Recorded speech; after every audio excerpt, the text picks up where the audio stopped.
les gens, c'est Flo, j'espère que vous allez bien. Alors aujourd'hui dans cette vidéo, on va parler de manga. On va parler d'un manga que j'ai depuis pas mal de temps. Je vais vous le présenter et dire mon avis. Alors ce manga c'est Perfect Crime.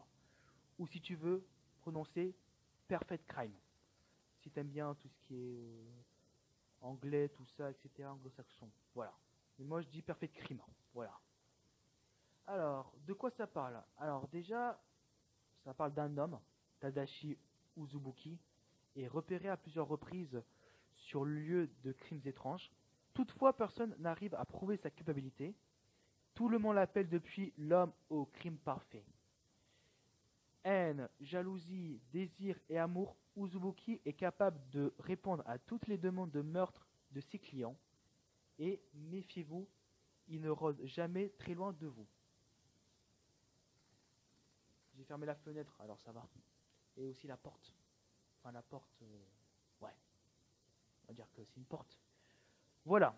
Alors, que penser de ce manga? Alors, déjà, c'est un manga bah, original. Ouais, je sais, je dis tout le temps original parce que déjà, quand tu vois que le personnage principal c'est un anti-héros, c'est obligé que c'est original. Et aussi un peu, ouais, et aussi les crimes parfaits, tout ça. Franchement, j'adore. Parce que l'histoire m'a convaincu. Alors, actuellement, il y a 8 tomes en France. Et au Japon, il me semble, je crois, il y a 9 tomes et c'est en cours. Voilà. C'est pas terminé pour l'instant. Voilà. Euh, Déjà, le personnage, j'aime bien parce que le personnage, en fait, c'est bizarre parce que mentalement, il est pas méchant. En fait, il est drôle. Enfin, c'est bizarre. Enfin, drôle de façon modérée, pas drôle comme le Joker de Batman. Non. Alors que bizarre, c'est un tueur normalement. Enfin, un tueur. Enfin, tu verras quand tu vas lire ce manga. Et c'est bizarre. En gros, c'est comme si je vous dis que N'Golo Kanté, genre le joueur de l'équipe de France et de Chelsea, et bah imagine N'Golo Kanté, tueur à gage. Enfin, tueur tout court. Là, tu te dis, c'est impossible. Parce que N'Golo Kanté, tout le monde l'aime, il est gentil, il est souriant. Bah, c'est ça ce que j'ai pensé de ce manga. Parce que le gars, franchement, il a pas une tête. Enfin, quoique, il a pas. Comment dire? Il a pas le caractère d'un tueur. En gros, euh, en gros, son caractère n'a aucun rapport à ce qu'il fait. Et c'est dingue. Et en fait, je trouve que vous pouvez aimer ce personnage, malgré que, voilà, il tue des gens. Voilà. Et je le trouve quand même mystérieux parce que je veux savoir d'où il vient. C'est qui ce mec? Parce que franchement, je me pose beaucoup de questions sur lui. Et jusqu'à aujourd'hui, après 8 tomes, on sait pas c'est qui ce mec. Bon, on sait pas grand chose malheureusement. Oh là là. Franchement, j'espère que je vais savoir c'est qui le mec. Parce que franchement, le gars, il me fait rire. Même en. Vous savez, en fin de chapitre, il dit une phrase du genre: qu'est-ce que les humains sont stupides? Oh, ces humains, ils sont irrécupérables. En fait, c'est bizarre, cette phrase. Parce que lui, c'est un humain. Enfin, c'est. Ouais, bof. Alors, niveau dessin, j'aime bien, mis à part les yeux. Parce que, bon, sur Uzubuki, j'aime bien. Mais sur les autres personnages, j'aime pas. C'est moche. Enfin, c'est bizarre. Je vais vous montrer.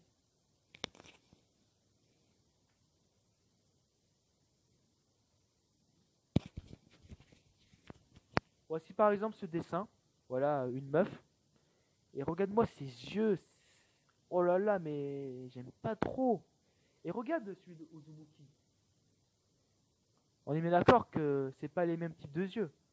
Et franchement, j'aime pas trop ce type de dessin. Bien sûr, voilà, c'est chacun son style. Mais moi, personnellement, j'aime pas. C'est juste les yeux qui me dérangent. Après, le reste, ça me dérange pas. Mais après, ça va. Après, si t'es habitué à lire, parce que quand j'ai lu la première fois, j'ai eu du mal. Mais après, à force d'enchaîner, enchaîner, enchaîner, enchaîner, voilà, t'as presque oublié ça, les yeux. Voilà, alors dans chaque chapitre, alors je sais que dans les deux premiers tomes ou dans les trois premiers tomes, chaque chapitre, ça va être tout le temps la même chose. Chaque chapitre, ça va être un nouveau client. Du coup, oula, il y avait un gars qui a crié. Du coup, Uzubuki devait tuer. Et c'était tout le temps la même chose. Bon, après, au début, ça me dérangeait pas, mais après, j'étais quand même un peu énervé. Mais à partir du quatrième tome ou du troisième tome, parce que j'en revenais plus, parce que ça date quand même. Parce que j'ai lu il y a vraiment très longtemps. Ouais, après troisième tome ou quatrième tome, ça a commencé à être intéressant, surtout avec un autre personnage. Bon, il était depuis le premier tome, mais voilà, j'allais dire que ce personnage, il n'était pas intéressant. Mais plus le tome avançait, plus il était intéressant l'autre personnage. Et voilà. Alors, franchement, même si pour moi il est un peu moins bien que Moriarty, parce que Moriarty, franchement, je l'adore ce manga. Je vous le conseille amplement. Amplement, c'est obligé. Si vous aimez un peu l'univers Sherlock Holmes, je vous le conseille. Mais ça va être un peu. En fait, ça va être mitigé parce que les autres vont dire que c'est bien, d'autres pas bien, d'autres répétitifs, d'autres illogiques. Bref. Bon, les gars, si vous aimez quand même le domaine de la police, criminelle, détective, tout ça, et aussi un peu adulte, je vous le conseille amplement. Parce que voilà. Parce que là, je suis à huitième tome, au huitième tome, pardon. Et j'aimerais bien savoir, il y aura quoi comme fin? Est-ce que ce personnage va mourir? Est-ce que il va s'échapper? Enfin, s'échapper, on va dire ça. Je veux tout savoir sur la fin. Et franchement, il est vraiment pas mal ce manga. Et je me suis beaucoup attaché. Et j'ai hâte que le prochain tome sorte. Voilà. Bon, voilà, c'était Flo. J'espère que tu as aimé cette vidéo. Tu peux me dire dans les commentaires, est-ce que tu connais ce manga? Est-ce que tu l'as lu? Et est-ce que tu aimes bien? Et tu peux t'abonner à ma chaîne et aimer ma vidéo. Je te souhaite une bonne soirée. Ciao et à plus.